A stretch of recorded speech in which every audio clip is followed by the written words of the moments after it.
Today is May 14th, Wednesday, 2003, and this is the beginning of the interview with Thomas Dulhanty at his home at 928 North Washington Street, Marion, Indiana. Mr. Dulhanty is 57 years old, being born on March 27th, 1946. My name is Christina Dulhanty, and I'm the interviewer. Thomas Dulhanty is my father. Would you state for the recording what war and what branch you served in? I served during the Vietnam War in the United States Air Force. What was your rank? I was in Sargeant E4. And you were stationed on Guam, correct? That's correct. Okay. Beginning of your career, were you drafted or were you enlisted? I volunteered. Where were you living at the time that you volunteered? Marion, Indiana. Oh. Do you recall your first days in service? Yes. What were they like? Very hectic. You didn't get much rest.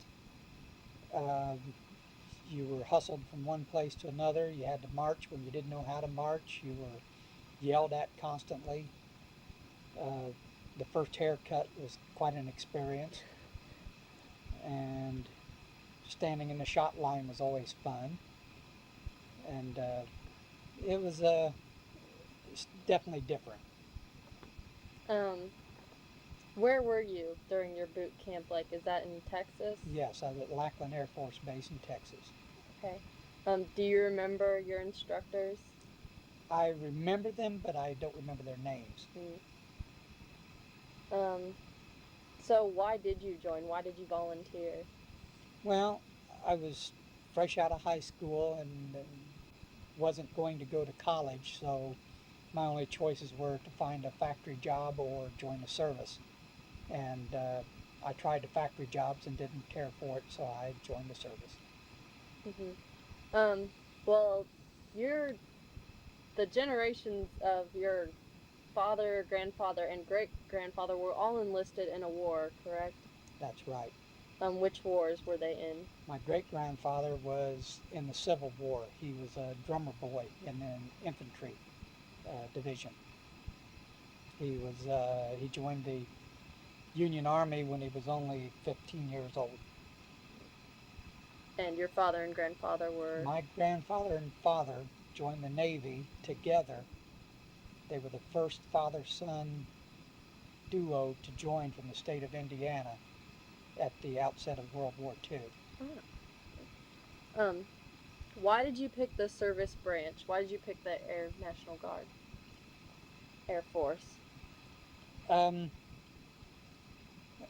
just didn't like the thought of the Army or the Marines. I initially tried to go into the Navy, but the Navy didn't offer the type of work that I wanted to do. So I went to the Air Force recruiter and he signed me up. When did you serve? From August of 1964 to August of 1968. And what is the difference between the Air Force and the Air National Guard, really? Well, the Air Force, you're full-time. You work for the Air Force every day, 5 days a week, and really you belong to them 24/7. Whereas with the Air National Guard, you only serve one weekend a month, 2 weeks during the summer, and you're strictly there to train. So the Air Force is more of a job, Right. really? We do the same things in the Air National Guard. We do the same jobs that they do in the Air Force. It's just that we do it on a part-time basis, and we are ready reserve is what we are. Okay, during your experiences in Vietnam, where you were stationed on Guam, what was your position in the war? During the war, I was a carpenter. I was in civil engineers, and we did mainly construction and uh, building maintenance. Do you remember arriving and what it was like there? Was it a lot different than America? Yes, when I left the United States, it was in October and it was cool. And when I got to Guam, it was 85 degrees and it's like 85 degrees every day. Very little change in the weather. Like even during winter, all the time? All year long, it's all the same.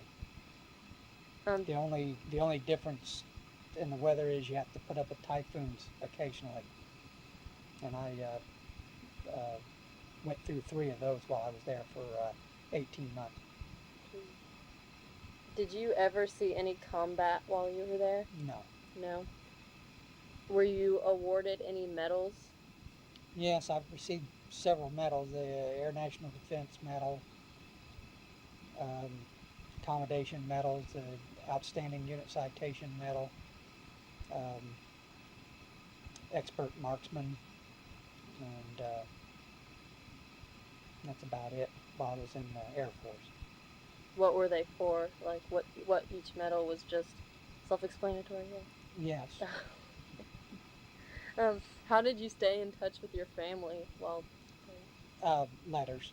Um, long distance phone call was a very rare thing back then, very expensive, so an airmail stamp was only about 4 cents if I remember right back then. So that's how we kept in touch. Took 10 days to get a letter from the United States.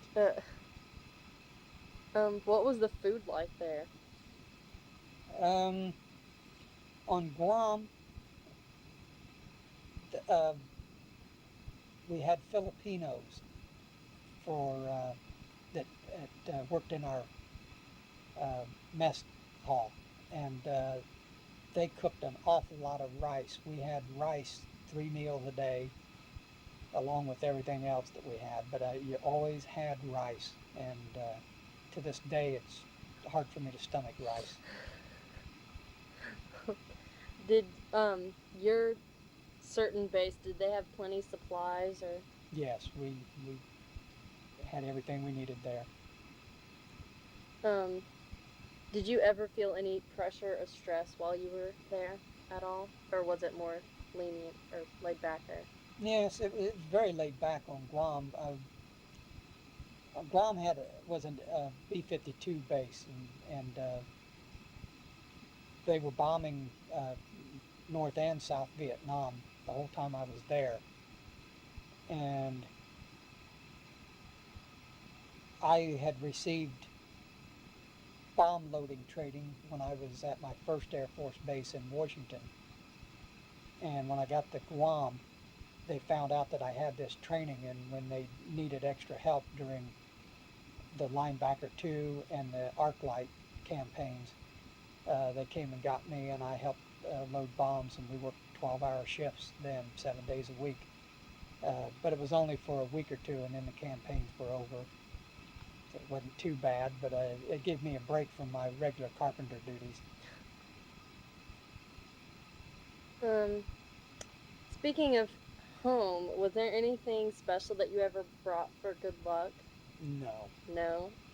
Any possessions that to remind you of home? Any pictures or anything? Well, one thing I did carry with me all the time, my wife made a little thing, a little round thing that carried on my key ring, and it says, "I love you and miss you." And I carried that the whole 18 months I was over there. How many people were with you on your base? There were several thousand people on Anderson Air Force Base on Guam. How did you all entertain yourselves? Well, we had movie theaters there. We had a bowling alley, and I belonged to a bowling team, and I belonged to a softball team for our unit squadron. We pretty much entertained ourselves that way. We played a lot of cards at night. It was either bowling, watching movies, or playing cards. It seemed like that was about the extent of it. Well, it doesn't sound too bad. Were there ever any entertainers that came? Yes, Bob Hope and his troop came one time. I can't remember all the stars. I know he brought Rockwell Welsh. She was a big hit. And quite a few other entertainers came with him, but I don't remember who they were now. Do you ever recall any particularly humorous or unusual events among your troops or anything? Not really.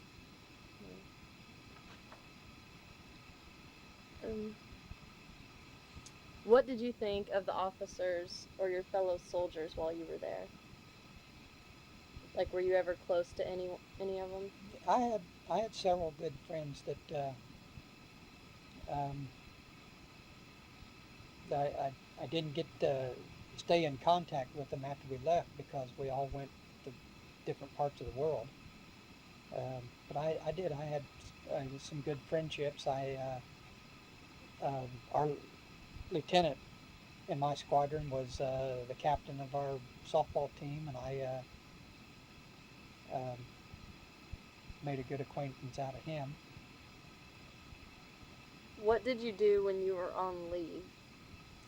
Mainly just went home. I went home to see my wife and my parents and my other relatives. Do you recall the day that your service ended? Yes, very vividly. My wife was sitting there, and I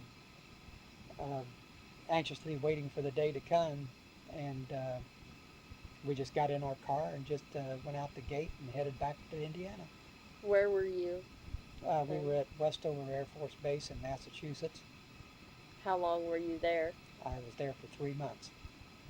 With your wife? Yes. What did you do in the days and weeks afterward when you came back home? I got a job working for General Tire and worked for them for 2 years.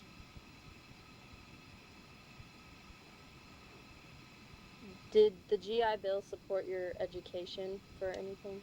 Yes, after working at General Tire for 2 years, I went to Lincoln Tech Mechanics School down in Indianapolis for a year. It was a 48-week course, and the GI Bill supported me while I was going.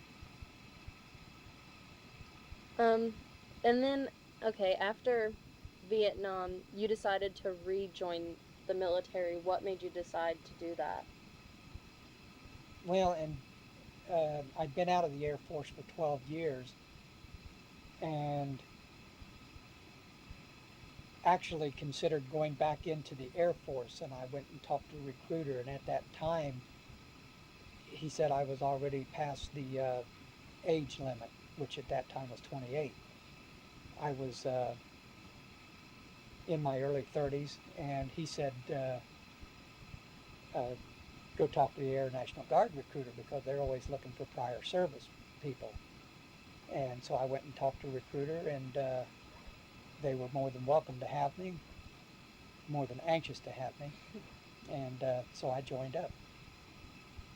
And then when you joined the Air National Guard, were you activated for Desert Storm? Almost. My unit was called up to go to Turkey and fly over northern Iraq at that time during the war. But by the time we could get our planes ready to go and get ourselves ready to go, the war was over. Could you refresh my memory and tell me what years that was?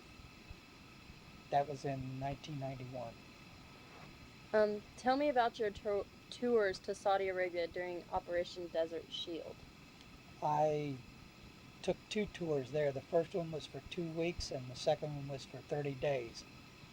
And both times it was during actually during the spring months, and the weather was not as bad as it was in the summertime. We had 125-degree days, but I heard that in the actual summertime it gets us up to 130, 135, which is at 120, you can't catch your breath hardly. We experienced the sandstorms. Our planes flew over southern Iraq and were actually shot at and actually went in and dropped bombs on Iraq at that time. This was in 2000 and 2001. Was the food there as bad as it was in Guam? No. Actually, the people serving the food in Saudi Arabia are nationals from other countries such as Jordan, Syria, places like that, and they still served a lot of rice. But there was also potatoes, which we didn't get on Guam. So you had your choice. And plus there was a hamburger line, and yeah, the food was a lot better in Saudi Arabia than it was on Guam. What are some of the places that you have traveled to while in the Air National Guard, besides Saudi Arabia, obviously? I've been to a lot of different bases in the United States. I've been to Davis-Monthan numerous times, which is in Tucson, Arizona. We go down there for spring, well, actually winter basing, and so that the pilots can get experience flying over the desert. We go to Upper Michigan, where the pilots fly over Lake Superior a lot. We go up there quite often. That's our regular summer camp base. I've been to New Mexico, Nevada, Florida, Georgia. I've been Mississippi, Alabama.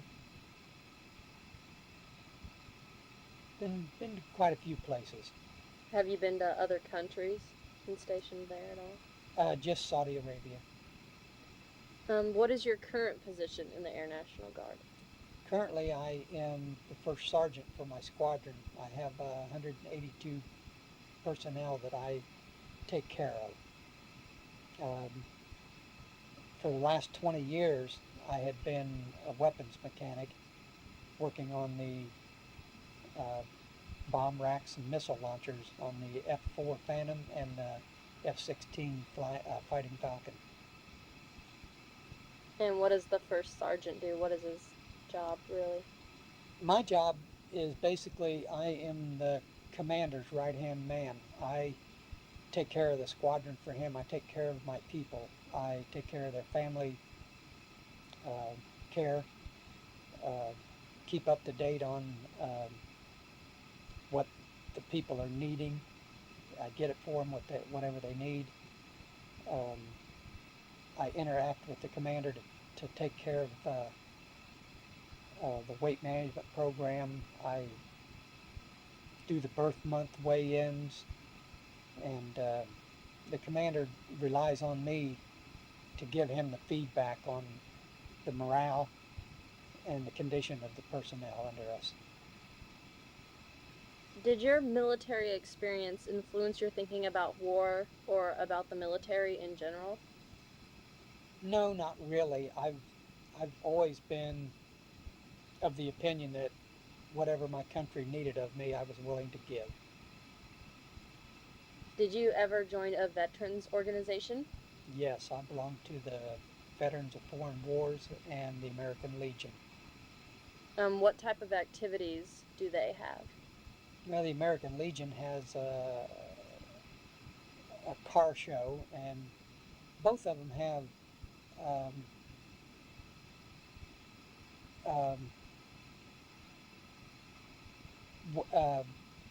people that go around and take veterans to the different hospitals in the area, whether it's Indianapolis or Fort Wayne, and see to it that they get to their doctor's appointments and just help fellow veterans out. Do you attend reunions? No. How have your service and experience affect your life?